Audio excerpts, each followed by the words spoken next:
नमस्कार दोस्तों, मैं अरविंद सर आप सभी का स्वागत करता हूं अपने YouTube चैनल में। हम जीव विज्ञान की श्रृंखला में आगे बढ़ते हैं। आज हम कोशिका से संबंधित तथ्यों को देखते हैं। देखिए, कोशिका जीवों की सबसे छोटी क्रियात्मक एवं संरचनात्मक इकाई है। कोशिका जीवों की सबसे छोटी क्रियात्मक एवं संरचनात्मक इकाई है। कोशिका से उत्तक, उत्तक से अंग और अंग से शरीर का निर्माण होता है। कोशिका जीवों की सबसे छोटी क्रियात्मक एवं संरचनात्मक इकाई है। कई कोशिका मिलकर ऊतक का निर्माण करती हैं और ऊतक जो है मिलकर अंग का निर्माण करते हैं और अंग मिलकर जो है ये शरीर का निर्माण करते हैं। कोशिका जीवों की सबसे छोटी क्रियात्मक एवं संरचनात्मक इकाई है। कोशिका से ऊतक, ऊतक से अंग और अंग से शरीर का निर्माण होता है। कोशिका की खोज 1665 ईस्वी में रॉबर्ट हुक ने किया। ये मोस्ट इंपोर्टेंट क्वेश्चन है कि कोशिका की खोज किसने किया। कोशिका की खोज 1665 ईस्वी में रॉबर्ट हुक ने किया। सबसे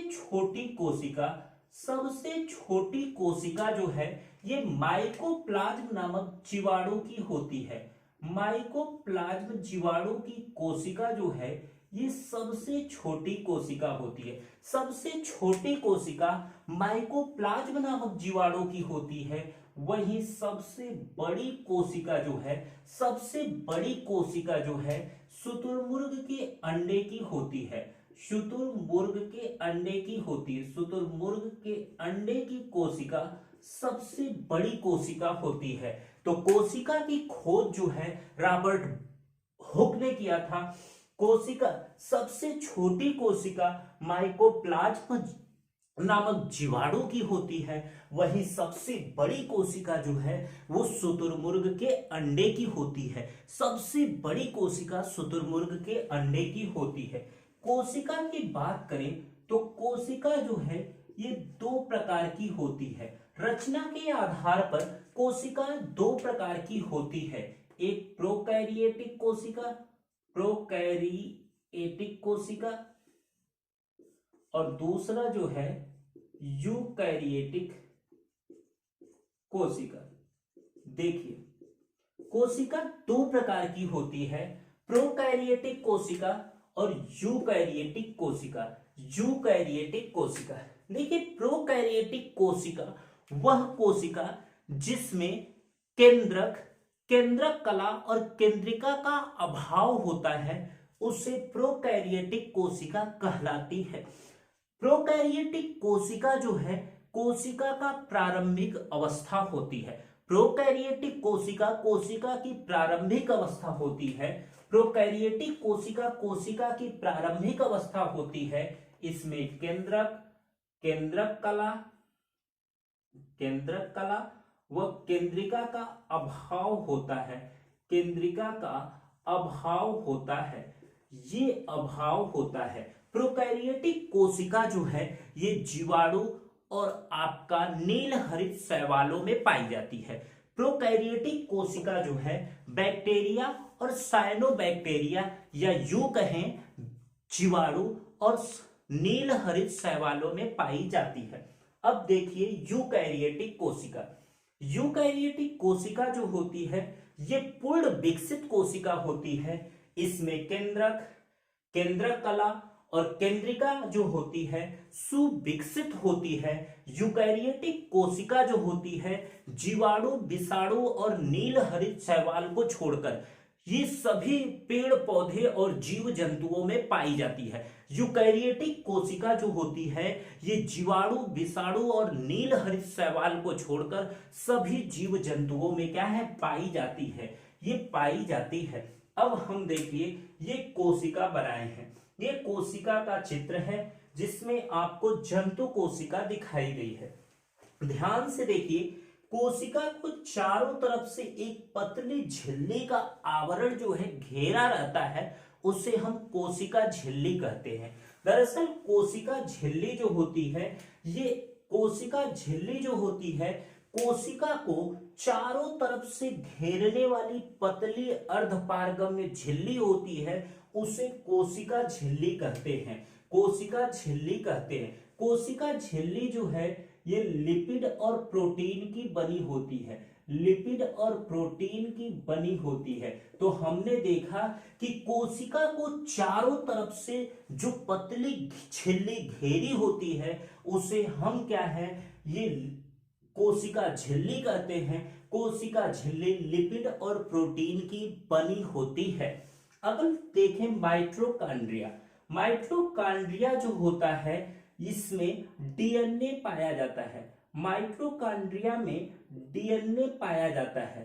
माइटोकॉन्ड्रिया में डीएनए पाया जाता है। माइटोकॉन्ड्रिया में डीएनए पाया जाता है। माइटोकॉन्ड्रिया ऊर्जा का निर्माण करती है। ये ऊर्जा का निर्माण करती है, इसलिए माइटोकॉन्ड्रिया को power house of the cell कहते हैं। Power house of the cell कहते हैं। Power house of the cell कहते हैं। ये क्वेश्चन मोस्ट इंपॉर्टेंट है और अक्सर एग्जाम में पूछा जाता है।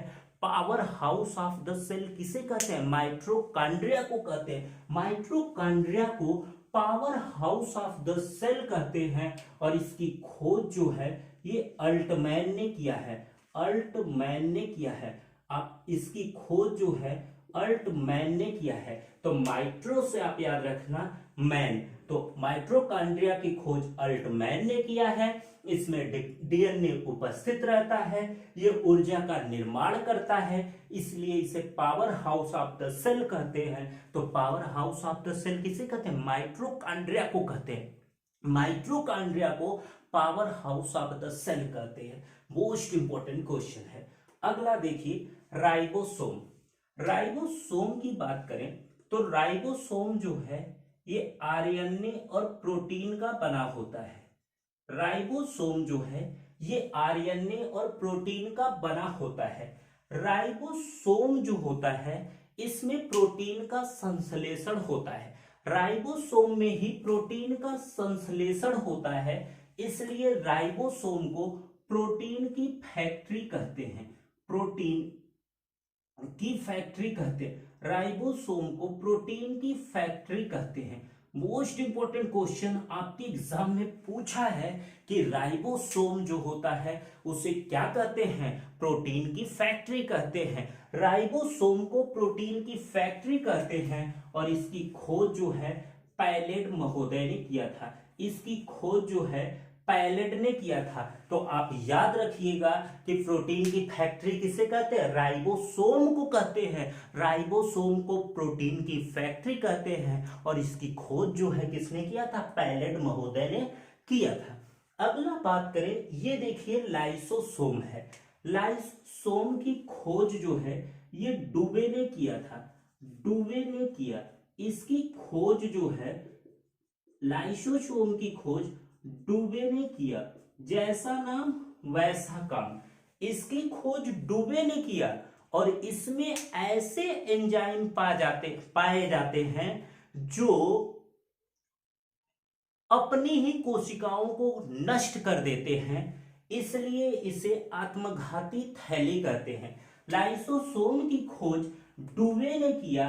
लाइसोसोम की खोज जो है ये डुबे ने किया था। लाइसोसोम जो होता है ये ऐसे एंजाइम पाए जाते हैं जो खुद को नष्ट कर देते हैं, इसलिए लाइसोसोम को आत्मघाती थैली बोलते हैं। आत्मघाती थैली या सुसाइड वेसल्स किसे कहते हैं? तो लाइसोसोम को कहते हैं। तो आप याद रखिएगा आत्मघाती थैली कोशिका में किसे कहते हैं? लाइसोसोम को आत्मघाती थैली कहते हैं और ये जो लाइसोसोम की खोज डुबे ने किया था। अगला देखिए गाल्जी काय। गाल्जी काय की बात करें तो गाल्जी काय की खोज जो है ये गाल्जी ने किया था। गाल्जी ने किया था।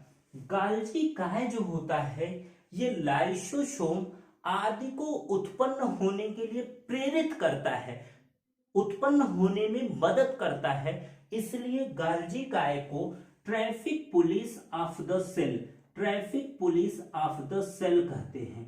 इसे traffic police of the cell कहते हैं। तो इंपॉर्टेंट है, traffic police of the cell जो है ये कोशिका का ट्रैफिक पुलिस किसे कहते हैं, गाल्जी काय को कहते हैं। तो हमने देखा कि जो कोशिका चारों तरफ से ये पतली जो झिल्ली घेरी होती है उसे कोशिका झिल्ली कहते हैं। कोशिका झिल्ली जो है ये लिपिड और प्रोटीन की बनी होती है। माइटोकॉन्ड्रिया जो है ये इसकी खोज अल्टमैन ने किया है। इसमें डीएनए उपस्थित रहता है। माइटोकॉन्ड्रिया से ऊर्जा का निर्माण होता है, इसलिए माइटोकॉन्ड्रिया को power house of the cell कहते हैं। राइबोसोम की खोज पैलेट महोदय ने किया। इसमें आरएनए और प्रोटीन होता है और राइबोसोम में प्रोटीन का संश्लेषण होता है, प्रोटीन का निर्माण होता है, इसलिए राइबोसोम को प्रोटीन की फैक्ट्री कहते हैं। तो प्रोटीन की फैक्ट्री किसे कहते हैं, राइबोसोम को कहते हैं। अगला है लाइसोसोम। लाइसोसोम में ऐसे एंजाइम पाए जाते हैं जो खुद की क्षतिग्रस्त कोशिकाओं को नष्ट कर देते हैं, इसलिए लाइसोसोम को आत्मघाती थैली कहते हैं। गाल्जी काय जो होता है ये क्या करता है कि लाइसोसोम इत्यादि को बनने में मदद करता है, इसलिए गाल्जी काय को traffic police of the cell कहते हैं। अगला देखिए तारकाय। तारकाय जो है यह केवल जंतु कोशिकाओं में पाया जाता है। मोस्ट इंपॉर्टेंट, ये तारकाय जो है एक कोशिका का ऐसा भाग होता है जो केवल जंतु कोशिकाओं में पाया जाता है। तारकाय जो है कोशिका विभाजन में मदद करता है और यह जो है केवल जंतु कोशिकाओं में पाया जाता है, यानी यह पादप कोशिकाओं में नहीं पाया जाता। तो याद रखिएगा, मोस्ट इंपॉर्टेंट, तारकाय जो है ये केवल जंतु कोशिकाओं में पाया जाता है। देखिए केंद्रक जो है, केंद्रक की खोज रॉबर्ट ब्राउन ने किया। रॉबर्ट ब्राउन ने किया है। ये मोस्ट इंपॉर्टेंट क्वेश्चन है कि कोशिका की खोज किसने की, रॉबर्ट हुक ने किया, लेकिन केंद्रक की खोज किसने किया, रॉबर्ट ब्राउन ने किया। केंद्रक की खोज रॉबर्ट ब्राउन ने किया। केंद्रक के अंदर जो है ये द्रव भरे होते हैं जिसे केंद्रक द्रव कहते हैं। इसमें डीएनए और प्रोटीन होता है। ये आपका अगर बात करें तो इस केंद्रक के अंदर जो है डीएनए और न्यूक्लिक एसिड यानी आप बोलो प्रोटीन होते हैं। केंद्रक के अंदर डीएनए और न्यूक्लिक एसिड भरा होता है। इस केंद्रक के अंदर जो होता है ये जालीनुमा संरचना पाई जाती है। जालीनुमा संरचना पाई जाती है जिसे क्रोमैटिक जाल कहते हैं। इस केंद्रक के अंदर जो है ये जालीनुमा संरचना पाई जाती है जिसे क्रोमैटिक जाल कहते हैं। क्या कहते हैं, क्रोमैटिक जाल कहते हैं। ये क्रोमैटिक जाल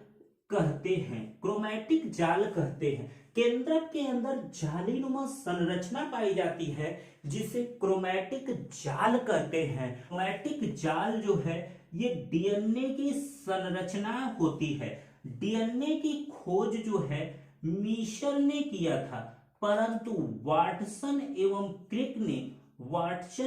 व क्रिक ने इसकी द्विकुंडलीय संरचना दिया था। इस डीएनए की द्विकुंडलीय संरचना जो है वाटसन व क्रिक ने दिया था, इसलिए अक्सर बोल देते हैं कि डीएनए की खोज जो है वाटसन और क्रिक ने किया था। तो आप याद रखिएगा, डीएनए की खोज मीशर ने किया था, परंतु डीएनए की द्विकुंडलीय संरचना जो है ये वाटसन एवं क्रिक ने दिया था। तो आपसे क्वेश्चन एग्जाम में पूछा है, अगर आपका पूछेगा डीएनए की खोज किसने किया है तो आप क्या मारेंगे, मीशर। अगर मीशर ऑप्शन में नहीं है तो आप मारेंगे वाटसन व क्रिक ने। तो हमने पढ़ा केंद्रक की खोज रॉबर्ट ब्राउन ने किया। केंद्रक की खोज रॉबर्ट ब्राउन ने किया। केंद्रक के अंदर जो द्रव भरा होता है उसे केंद्रक द्रव कहते हैं। यह केंद्रक द्रव जो है ये डीएनए और न्यूक्लिक एसिड का बना होता है, न्यूक्लिक एसिड का बना होता है।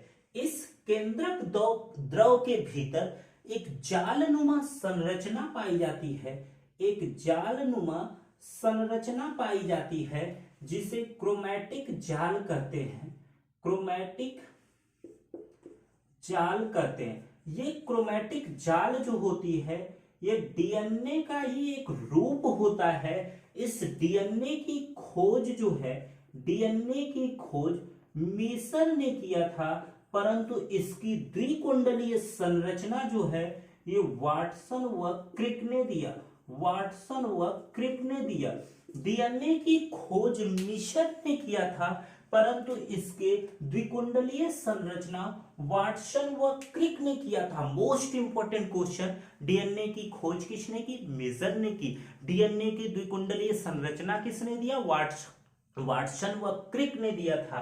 अब ध्यान से देखिए, ये जो क्रोमैटिक जाल है, जब कोशिका विभाजन होता है, जब ये क्रोमैटिक जाल टूट जाती है तो उसके छोटे छोटे खंड मिलते हैं। उन छोटे छोटे खंडों को गुणसूत्र कहते हैं। इन छोटे छोटे खंडों को गुणसूत्र कहते हैं।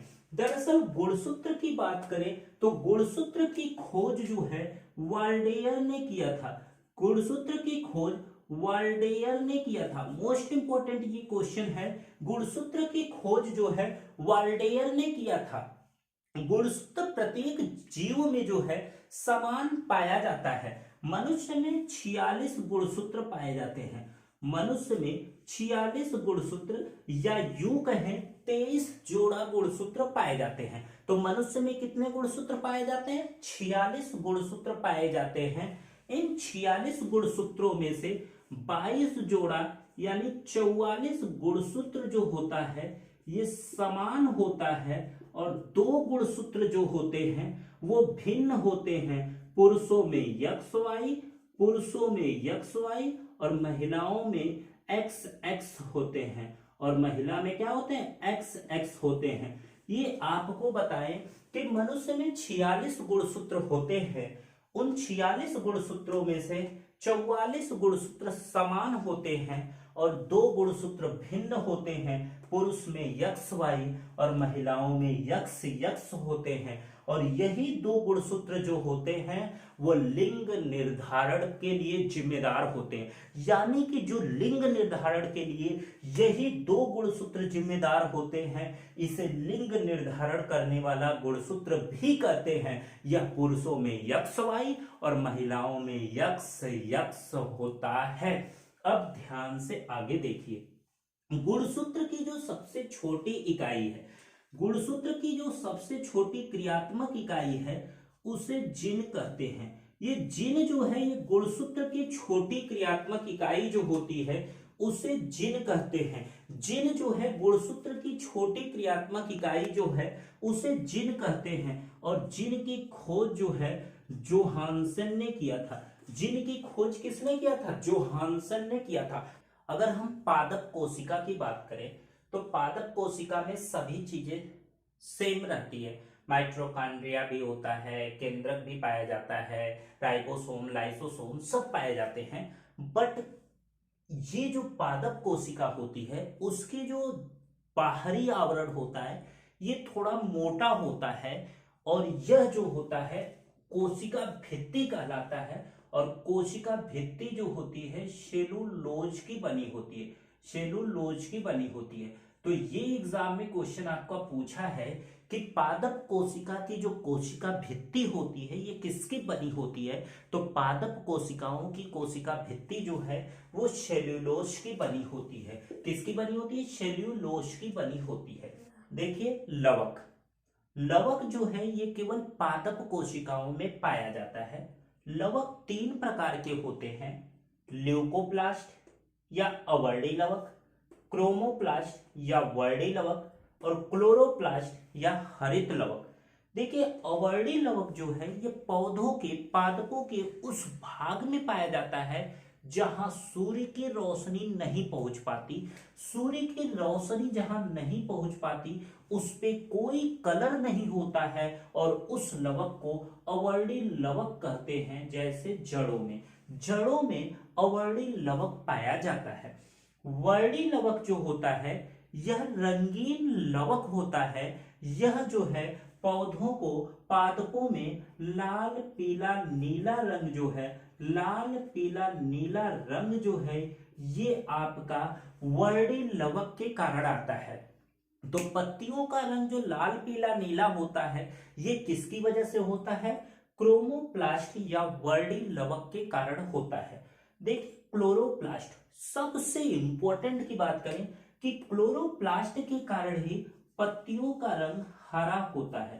क्लोरोप्लास्ट में क्लोरोफिल वर्णक पाया जाता है। मोस्ट इंपॉर्टेंट, क्लोरोफिल वर्णक जो है ये हरित लवक में उपस्थित रहता है और यह क्लोरोफिल के कारण ही पत्तियों का रंग जो है हरा होता है। क्लोरोफिल के कारण ही पत्तियों का रंग हरा होता है और यह क्लोरोफिल जो होता है ये सूर्य के प्रकाश की उपस्थिति में, सूर्य के प्रकाश की उपस्थिति में कार्बन डाइऑक्साइड व जल से क्रिया करके भोजन का निर्माण करता है, भोजन का निर्माण करता है और ऑक्सीजन गैस जो है निर्मुक्त होती है। इस प्रोसेस को, इस पूरी प्रक्रिया को हम प्रकाश संश्लेषण कहते हैं। यानी प्रकाश संश्लेषण जो होता है किसकी वजह से होता है? क्लोरोफिल के कारण। पत्तियों का रंग हरा क्यों होता है?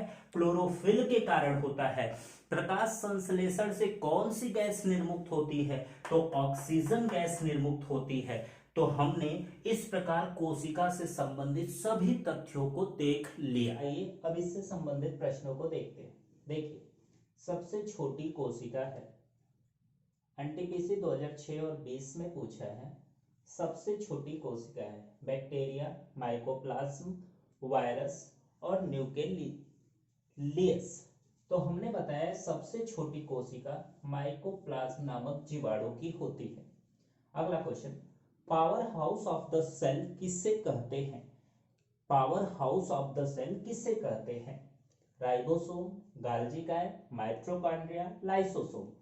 तो हमने बताया है power house of the cell mitochondria को कहते हैं। माइटोकॉन्ड्रिया में डीएनए भी पाया जाता है। माइटोकॉन्ड्रिया ऊर्जा का निर्माण करती है, इसलिए माइटोकॉन्ड्रिया को power house of the cell भी कहते हैं। केंद्रक की खोज किसने की? ध्यान से देखिए, केंद्रक की खोज किसने की?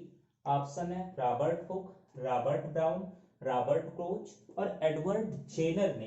तो हमने बताया है केंद्रक की खोज रॉबर्ट ब्राउन ने की। मोस्ट इंपोर्टेंट, कोशिका की खोज रॉबर्ट हुक ने किया परंतु केंद्रक की खोज रॉबर्ट ब्राउन ने किया।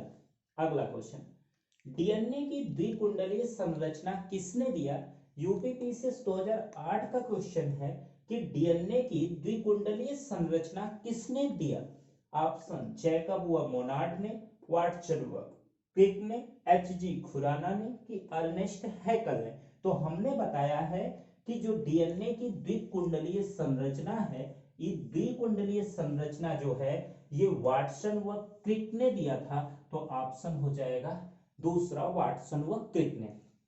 अगला क्वेश्चन, आनुवंशिक यूनिट जीन जो है ये होते हैं झिल्ली में कि कोशिका कला में, लाइसोसोम में कि गुणसूत्र में।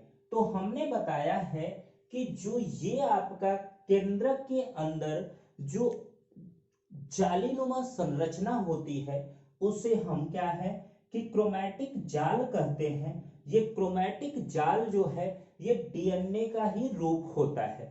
डीएनए का जब छोटा भाग होता है उसे गुणसूत्र कहते हैं। गुणसूत्र की जो आनुवंशिक इकाई या क्रियात्मक इकाई है वह जीन कहलाती है। जीन के कारण ही जो लक्षण होते हैं वो पीढ़ी दर पीढ़ी चेंज होते हैं। आपके देखेंगे कि कुछ लक्षण आपके पापा के लक्षण से मिलते जुलते हैं, आपके कुछ काम जो है पापा के या दादाजी के काम से मिलते जुलते हैं। दरअसल ऐसा क्यों होता है? ऐसा डीएनए की वजह से होता है, गुणसूत्र की वजह से होता है, या यूं कहिए जीन की वजह से होता है। तो जीन जो है, आनुवंशिक इकाई जो होती है, वो किस में पाई जाती है? तो आप बताइए, गुणसूत्रों में पाई जाती है। अगला क्वेश्चन, प्रोटीन की फैक्ट्री किसे कहते हैं? मोस्ट इंपोर्टेंट क्वेश्चन, अब की एनटीपीसी 2020 में क्वेश्चन पूछा है, प्रोटीन की फैक्ट्री किसे कहते हैं? राइबोसोम, माइटोकॉन्ड्रिया, लाइसोसोम की गाल्जी काय को? तो हमने बताया कि प्रोटीन का निर्माण जो है ये राइबोसोम में होता है, इसलिए राइबोसोम को प्रोटीन की फैक्ट्री कहते हैं। तो प्रोटीन की फैक्ट्री किसे कहते हैं? राइबोसोम को। अच्छा, देखिए अगला क्वेश्चन है, सुमेलित कीजिए। कोशिका, माइटोकॉन्ड्रिया, केंद्रक और जीन। इधर है Johannsen, Robert Hooke, Robert Brown, Altmann. तो कोशिका की खोज हमने बताया था कि कोशिका की खोज रॉबर्ट हुक ने किया। माइटोकॉन्ड्रिया हमने म से बताया था, मैन यानी अल्टमैन ने किया। केंद्रक की खोज रॉबर्ट ब्राउन ने किया था, वहीं जीन की खोज जोहानसन ने किया। तो अब आप ऑप्शन देखिए कि कोशिका ए वाले का दूसरा, बी वाले का चौथा, सी वाले का तीसरा, तो 2 4 3 1, तो ऑप्शन तीसरा सही हो जाएगा। नाभिक के अलावा डीएनए किसमें पाया जाता है? आईएएस 2001 का क्वेश्चन है और मोस्ट इंपॉर्टेंट है कि नाभिक के अलावा डीएनए किसमें पाया जाता है? राइबोसोम में, लाइसोसोम में, माइटोकॉन्ड्रिया में कि तारकाय में? आप बताइए। पता है नाभिक के अलावा डीएनए जो है ये माइटोकॉन्ड्रिया में पाया जाता है। माइटोकॉन्ड्रिया ऊर्जा का उत्पादन करती है, इसलिए माइटोकॉन्ड्रिया को power house of the cell भी कहते हैं। अगला क्वेश्चन है, कौन जंतु कोशिका में नहीं पाया जाता है?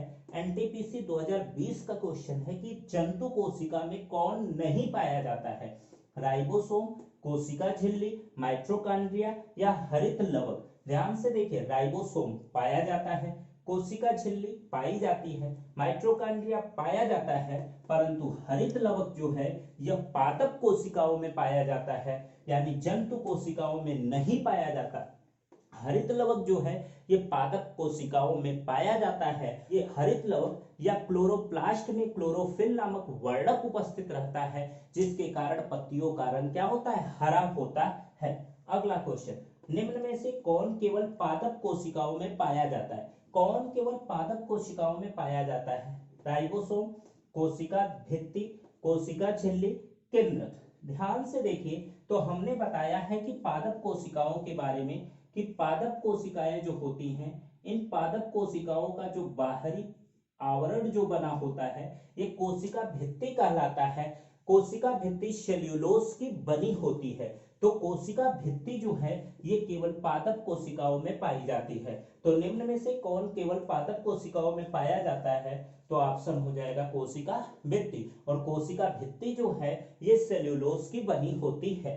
अगला, मानव शरीर में गुणसूत्र कितने होते हैं?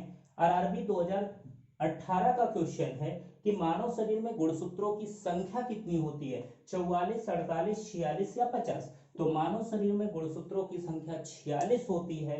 ये गुणसूत्र की खोज जो किए थे, गुणसूत्र की खोज वाल्डेयर महोदय ने किया था। वाल्डेयर ने गुणसूत्र की खोज की थी। गुणसूत्र की जो छोटी इकाई होती है उसे हम जीन कहते हैं। गुणसूत्र की जो क्रियात्मक इकाई होती है उसे जीन कहते हैं।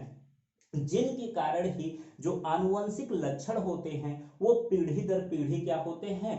परिवर्तित होते रहते हैं। पीढ़ी दर पीढ़ी जो है ये ट्रांसफर होते रहते हैं। जैसे हमने बताया कि आपके कुछ गुण जो है आपके पिता, आपके दादाजी से मिलता जुलता है। दरअसल ये जो गुण मिलता जुलता है, इसी गुण को हम आनुवंशिक लक्षण कहते हैं। आनुवंशिक लक्षण जो होते हैं ये डीएनए के कारण, यूं कहिए गुणसूत्र के कारण या कहिए जीन के कारण परिवर्तित होते हैं। और आनुवंशिकी की खोज जो है मेंडल महोदय ने किया था। क्वेश्चन पूछा जाता है आनुवंशिकी की खोज किसने किया था? तो आनुवंशिकी की खोज मेंडल महोदय ने किया था।